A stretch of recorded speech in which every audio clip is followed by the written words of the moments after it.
How's it going, everyone? My name is Minecraft Gamer here, and welcome to Creepy True School 3 Creepy True School Lockdown Stories.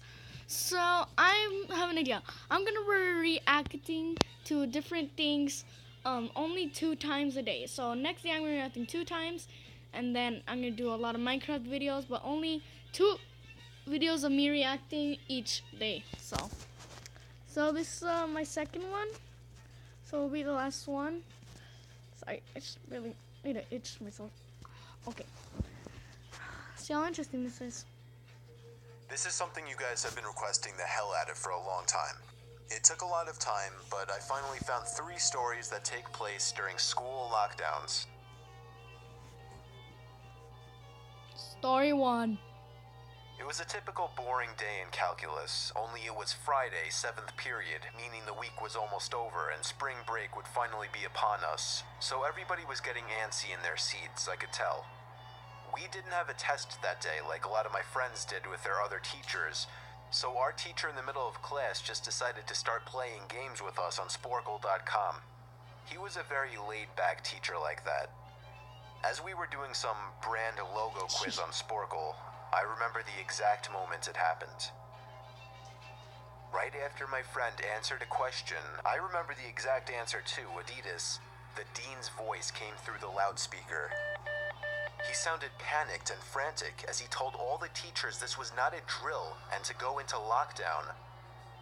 I actually got the chills and I got goosebumps on my arms as our usually laid-back teacher too seemed panicked as he ran. Oh, like if you're the main one, like the teacher, and you start getting panicked, everybody else is gonna start getting panicked. And you're supposed to act like nothing is happening, even though some really bad stuff is about to happen. Stupid teacher. To turn off the lights and ushered us to the back corner of the room. We all sat in silence for about 2 minutes, and then the usual buzzing that came from a panel in the back of the room ceased, indicating that the school must have cut all the power. We all looked at each other, realizing this must be serious. A few more minutes of waiting later, we heard a man screaming at the top of his lungs coming down the hallway. 2 girls in the class actually started crying, which made all of us even more. Dude, the sound effects that Nightmare. That Nightmare does. It's freaking. Like, I like his videos, but sound effects creeps me out. Jesus. We're scared. As the screaming got closer to the classroom, the lunatic-sounding man started banging on the lockers while screaming, "I'll kill all of you." No. It was at that moment that I started to fear for my life. My teacher shushed us as we all looked at each other to see our peers' reactions.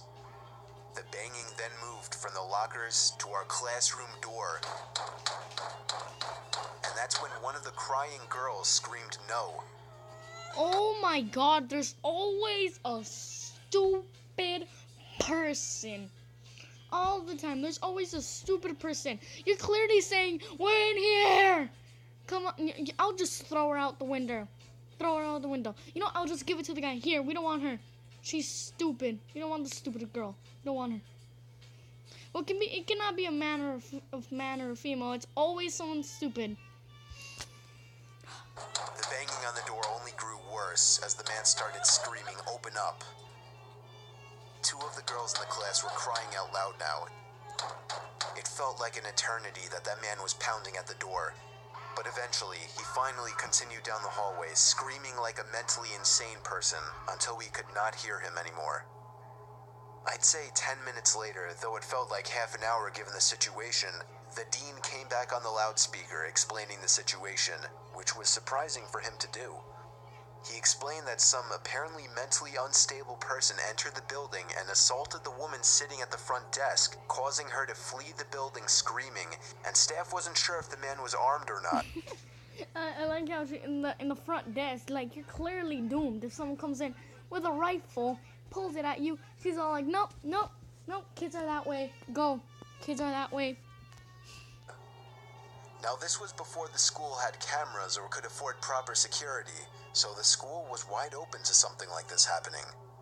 The staff had done a sweep of all the hallways and classrooms and couldn't find him, so the dean instructed the teachers to resume teaching but to keep all the doors locked and to not let any students leave for any reasons.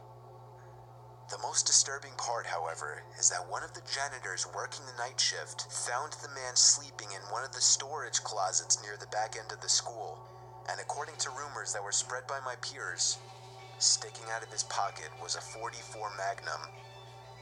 The janitor must have done something stupid to wake him up, for example, leaving the closet door open, because by the time a police officer could arrive on the scene, the man was gone. My entire class, as far as I know, to this day, has no idea if this man was ever found, but I like to think that right now, he's being given the proper help that he needs. Jesus, hope, yeah. Story 2. My school has 2 lunch periods. First lunch period is for all 6th graders and some 7th graders. Oh. The second lunch period is for the other half of the 7th graders and all 8th graders. The lockdown happened in the beginning of October. Beginning the of day the lockdown October. occurred, it was overcast The and beginning of October. I thought it was like freaking if it was like no, Halloween, yeah, I would be spooked. Spooked the life out of me, but still, really bad. rainy. During the first lunch period, I heard 4 loud booms. I personally thought it was thunder. That's a gun. Get out of the school. Leave it. Leave the kids. Kids are that way. Like I said, staff leave out. But the entire lunch crowd started screaming. I was thinking those kids were just serious pussies, but the campus security came in and started yelling at people to go into the multi-purpose room. And the kids who were in line buying lunch had to throw out their lunch and come inside. Me and some friends went inside the room along with a huge group of other kids. Everyone was curious as to what was happening. Our multi-purpose room is huge, and the back wall of the room is made of see-through glass. When me and my friends were rushed inside the campus, security was covering the glass with the curtains, and there were adults at every exit. My friend Eric was curious, as well as the rest of us, so he asked one of the adults what was going on. When he came Gunshots. Seriously, man, it's easy to tell. There was freaking back, he said, gunshots. "You know how right in front of TMS there's those houses?" I replied, "Yeah." "There's this mentally disabled, crazy man that barricaded himself in front of his house, and he's threatening to commit suicide and kill the cops if he's evicted. What Walking around the? outside of school watching kids in a weird way," Eric told us. It turned out the man was also a registered sex offender, making matters worse.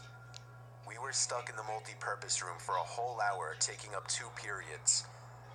After the whole thing was settled, we were escorted to our classrooms one by one. I later found out that the man lives next to my friend Brandy, who told me about the previous Halloween The videos, when she saw dude. the same man at his window cutting his arm and writing in his own blood, "Don't come here or I'll kill you," on his window. Of course, being Halloween, people, including Brandy, assumed it was just for the holiday. But after this horrific incident, we knew this man was mental, and we're glad he never got near us. See, I told you, Halloween, man. You are doomed in Halloween. Story 3, last one. Let's get it in. I'm 22 years old, fresh out of college, and I recently got a job at my old high school as a sort of computer intern in the school basement. Computer intern, that's like the The worst basement of job. the school is very messy and disorganized, but there is a small 3-person office that's actually very nice down there. It has 3 nice big desks, 2 mini fridges, a flat screen TV mounted on the wall, and also Damn. satisfying air conditioning, a luxury the students and teachers cannot enjoy in the school. And of course, all the school servers and other computery stuff. I got the job because 3 of my old computer teachers flat out adored me. I could actually consider them as real friends, not just teacher figures, so they all helped tremendously in landing me this job. It's been great, until something that happened a few weeks ago. My 2 co-workers that shared the office with me, Dave and Gary, weren't in the office at the time. They were upstairs working on papers or whatever.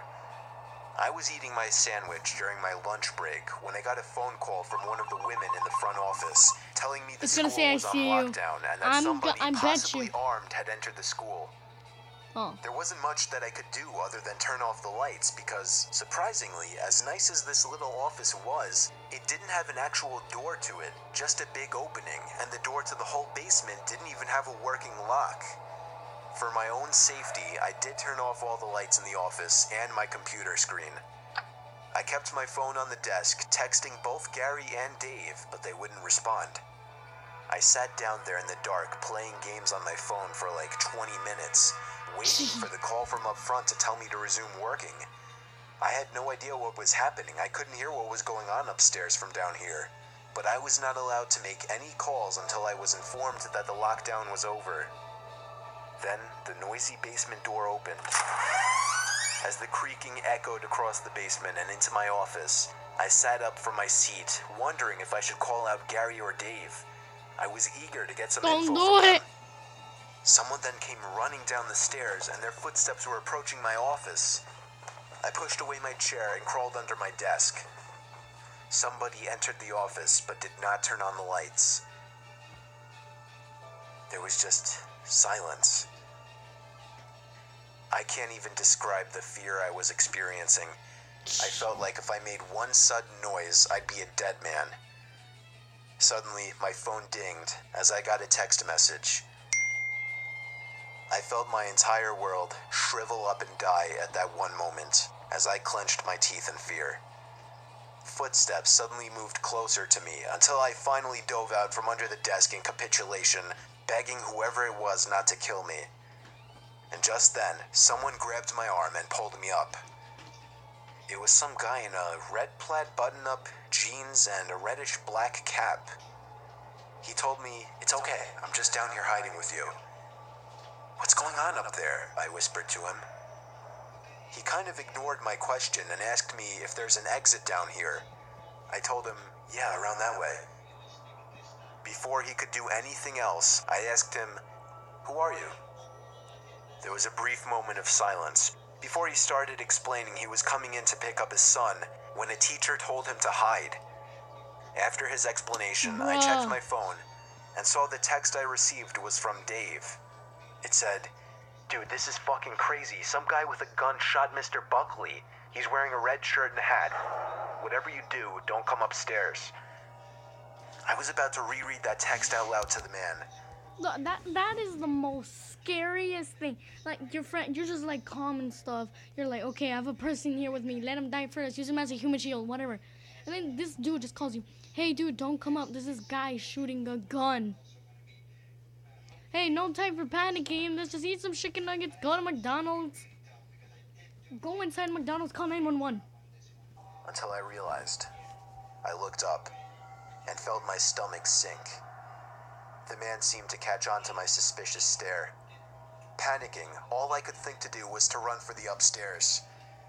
A gunshot echoed through the basement, and I could hear the bullet ricochet off something metal in the darkness. But thank God the bullet missed me, and I made it upstairs. Fortunately, police were waiting at all exits, including the basement exit, and caught the man the second he opened the door. More good news, our teacher, Mr. Buckley, survived the gunshot. It was later determined that the man and Mr. Buckley had some beef for whatever reason, but that was never revealed. All we know is that Mr. Buckley couldn't have done anything that would have warranted this kind of reaction. And I know that the sound of that gunshot will forever echo in my mind.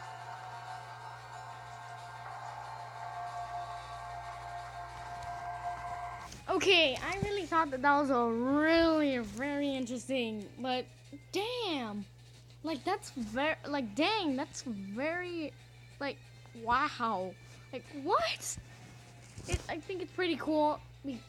Well, not really. That's really scary to be in a situation like that. I've never been, not like that, not too serious like that. But it's, whatever.